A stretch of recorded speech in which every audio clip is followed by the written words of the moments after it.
Los lunes buscamos soluciones. ¿Sabías por qué es buena la lectura? ¿O sabían por qué es buena la lectura? En la era de Internet parece que los libros ceden su paso a los dispositivos electrónicos, donde las imágenes ganan espacio a las palabras. Sin embargo, la lectura es alimento para nuestro cerebro, y no en sentido metafórico. Mientras leemos tenemos que pensar, relacionar conceptos, ordenar ideas, imaginar, utilizar la memoria, habilidades que redundan en nuestra capacidad intelectual junto con otros beneficios que Marta Romo nos va a explicar. Que leer es bueno, lo intuíamos, pero también hay que buscarle una explicación. ¿Qué tal, Marta Romo? ¿Cómo estás? Buenos días. Buenos días, muy bien. ¿Qué se produce en el cerebro cuando leemos? De todo. Una fiesta, ¿no? Una fiesta. Bueno, si leemos tampoco que debe hacer una fiesta el cerebro cada vez que cogemos un libro tremendo. ¿Qué hace? Se ha vuelto loco. Está leyendo letras en un papel.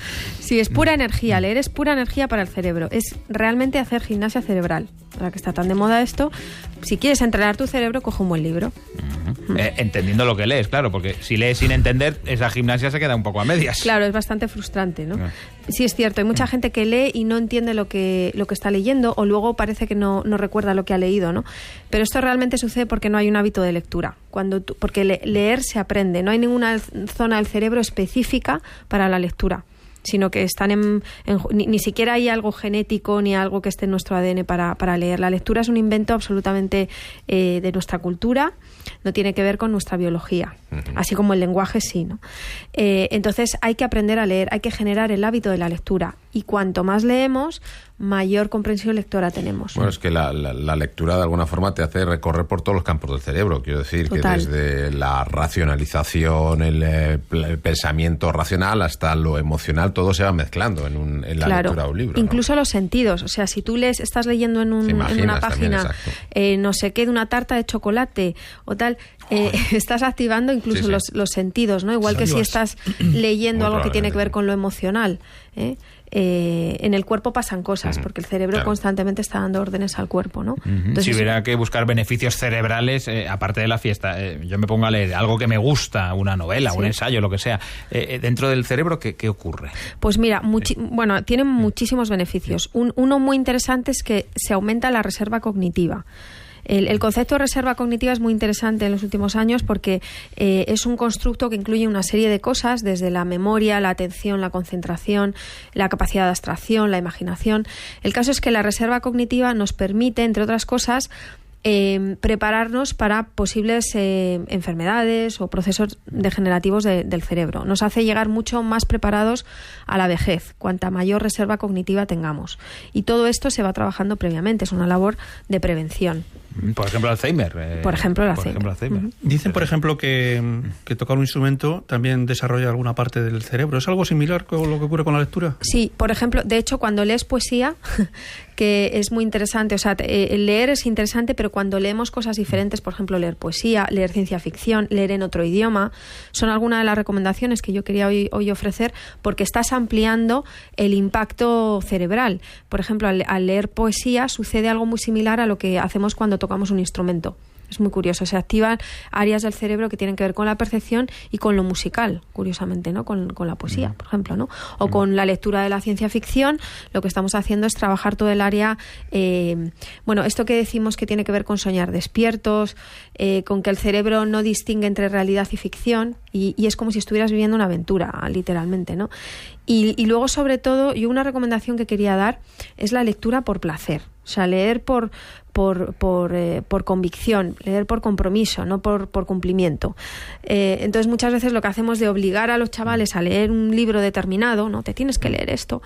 Es una lectura por cumplimiento, ¿no? Por obligación, que está muy bien, porque, poco a poco vas generando un hábito, ¿no?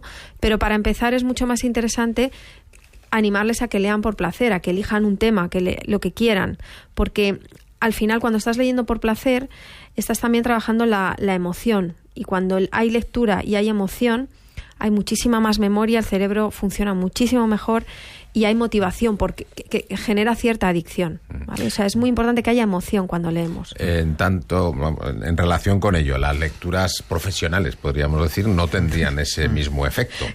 Claro, y encima las lecturas profesionales lo que suelen provocar es sueño. Esto es muy curioso. Bueno, ¿por qué nos dormimos una cuando ventaja. leemos? Si tienes problemas para conciliar el sueño. Claro, sobre todo cuando leemos cosas profesionales o cosas así más científicas o tal. Y es que es muy curioso porque, claro, cuando el cerebro aprende algo, luego necesita, esto ya lo sabemos porque hemos hablado muchas veces del sueño, ¿no? Necesita dormir para integrar lo aprendido. Entonces, cuando tú estás leyendo algo que tiene que ver con tu trabajo, con tu carrera, con lo que estudias, el cerebro entiende que es un entorno de aprendizaje y dice, vamos a parar y a dormir un ratito para integrar esto que me estás dando metiendo. Una pena ahora mismo. Me estoy imaginando a la pobre Marta intentando leer algo profesional y decir, no voy a poder dormir después para que me lo leo. Medio folio. Marta, nos estás contando cómo el cerebro, dependiendo del género, digamos, actúa de una u otra forma. No sé si influye el soporte. Por ejemplo, leer en libro pasando hojas o en ebook o en revista. Bueno, claro, aquí la parte táctil también es muy interesante. Hay personas que literalmente sienten placer por tener un libro entre las manos, personas que llamamos más kinestésicas, que son personas que necesitan tocar, palpar, ¿no? Y el hecho de tener un libro en las manos está activando una serie de circuitos que te hacen conectar con las sensaciones, incluso que estás leyendo, ¿no? Es como más, te mete más en la historia, la lectura de un libro, ¿no? El hecho de pasar una página, el hecho de poder subrayar, de poder escribir, de poder hacer un dibujo en el margen del libro, todo eso te hace que haya una interacción con el libro y que estés trabajando lo sensitivo, ¿no? Luego, por ejemplo, también la luminosidad que tienen muchas veces las pantallas activa otras zonas del cerebro, o sea que no es lo mismo o una revista, los colores, la imagen, no es lo mismo trabajar en un formato que en otro, o sea, leer en un formato que en otro. Y la extensión, porque a lo mejor hoy se lee más que nunca en la historia de la humanidad, pero textos de 140 caracteres, sin frases subordinadas, contenidos muy cortitos, y una novela de 1000 páginas, lo que ha dicho, 1000 páginas. Ese es el reto que tenemos ahora mismo, ¿no? Que decimos, bueno, los chavales no leen, no sé qué. Fíjate, si analizamos bien, imaginaos una hora chateando. Un chaval con su WhatsApp o con lo que sea, chateando una hora. Puede estar leyendo y escribiendo unos 7000 caracteres en una hora. Imaginaos si esto lo hace todas las semanas, en una semana 49.000 caracteres, que es como un libro de unas 50 páginas. O sea, no es lo mismo que leer un libro, obviamente, pero sí que está activando determinadas zonas del cerebro que tienen que ver con la lectura y con la escritura, con los símbolos. O sea, que de alguna manera sí que están ejercitando de manera similar a como antiguamente hacíamos, que no teníamos los chats y leíamos más, ¿no? ¿Qué es lo que pasa? Que es una lectura fragmentada, que es una lectura y una escritura que hacen mientras están viendo la tele, escuchando música, estudiando. Entonces, claro, leer un libro no te permite tener esa... o es un poco contra natura, no estar leyendo y mientras no, como que no saltando al móvil y a la tableta. Con niños a veces pasa, pero sí. Pero pierdes. Sí. Yo por eso agradezco mucho los libros, me da igual la extensión que tengan, pero que tengan como capitulitos cortos me ayuda mucho, ¿no? Eso es. Sí, no, parece una tontería, pero eso ayuda mucho. O sea, o cuando ves un tocho así tremendo de 4 dedos de grosor, dices, Dios mío, no, tómatelo como una serie de pequeñas metas, que son los pequeños capítulos. Los pequeños capítulos yo creo que ayudan a la lectura y sobre todo con los chavales. Y a la paternidad. En lugar de, oye, hoy pues léete este capítulo, o por páginas, como hacer pequeñas metas, porque el cerebro de los chavales está acostumbrado a leer de manera fragmentada. Hablando de que la humanidad tiene pocos millones de años y la escritura tiene miles, muchísimos menos, ¿no? Poquitos, 3.000, 4.000 años, y la lectura, yo creo que generalizada, debe tener un siglo o dos de que todo el mundo ha dejado de ser analfabeto, por lo menos en esta zona. Yo supongo que el cerebro no está tan preparado, es algo que viene de nuevas, ¿no? Estoy hablando del punto de vista evolutivo. Sí. Evolutivamente, efectivamente. Y como os decía antes, es algo que no viene en nuestro ADN, o sea, que no lo adquirimos. De hecho, se aprende, o sea, cuando a los niños no les estimulamos la lectura, les estamos haciendo un flaco favor porque de mayores les va a costar muchísimo. El cerebro se va adaptando a este hábito que no es nada humano y que no hemos evolucionado en este sentido. En este sentido seguimos francamente igual. Lo que sí es cierto es que evolutivamente leer y entender la simbología nos ha permitido avanzar en muchísimas cosas. Por ejemplo, el poder tener, las personas que más leen tienen más conversación, tienen más temas de los que hablar, tienen más vocabulario y tienen más empatía también. Y esto hace que puedas interactuar más con otras personas, que puedas tener mejores habilidades sociales. O sea, tiene unos beneficios que sí que han repercutido evolutivamente en la calidad de vida y en la calidad de las relaciones de los hombres. Pero aunque efectivamente la lectura evolutivamente es reciente, sí es cierto que de alguna forma sí pensamos en forma de historias, ¿no? Sí que pensamos siempre en forma de relato, y en ese sentido la lectura va unida a esa estructura de pensamiento. Claro, porque de hecho, sobre todo la lectura de historias. Por eso es muy recomendable, yo quería recomendar leer novela, leer historias, porque el hecho de que haya un inicio, un nudo y un desenlace, lo que está haciendo es trabajarte ese pensamiento secuencial, ese pensamiento que tiene que ver con lo lineal, con el que va a haber un final, con generar una expectativa, y luego te va a ayudar mucho a poder imaginar, a poder tomar decisiones incluso, porque aprendes de manera secuencial a ver las cosas, ¿no? Y a fragmentar. Entonces es muy potente leer historias y ciencia ficción y novela, que muchas veces dices, pues qué pérdida de tiempo, ¿no?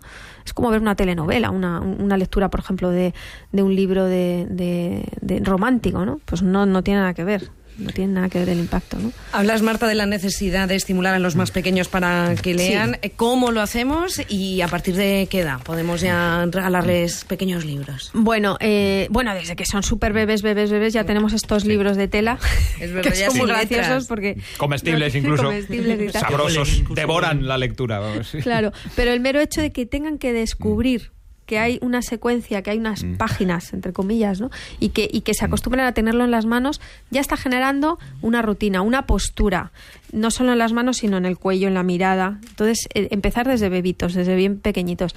Luego, tenemos que tener en cuenta que la lectura se inicia entre los 5, o sea, el cerebro empieza a estar preparado para leer a partir de los 5 años, bueno, algunos expertos hablan incluso de 4 años, pero bueno, 4 o 5 años hasta los 7. Entonces, aprovechar ese subidón que hay en el desarrollo de los niños para leer, porque lo van a hacer muchísimo más rápido, ¿no? Y luego utilizar otro tipo de cosas, como por ejemplo la magia, el juego a la hora de jugar, de leer, o sea, generar un entorno, una rutina, unos momentos al día para la lectura, por ejemplo, antes de dormir, después de la cena, o sea, generar rutinas, costumbres que llega un momento que el niño necesite o te pide porque se ha generado en él esa habituación, ¿no? Marta Romo, ánimo esta noche con la lectura profesional.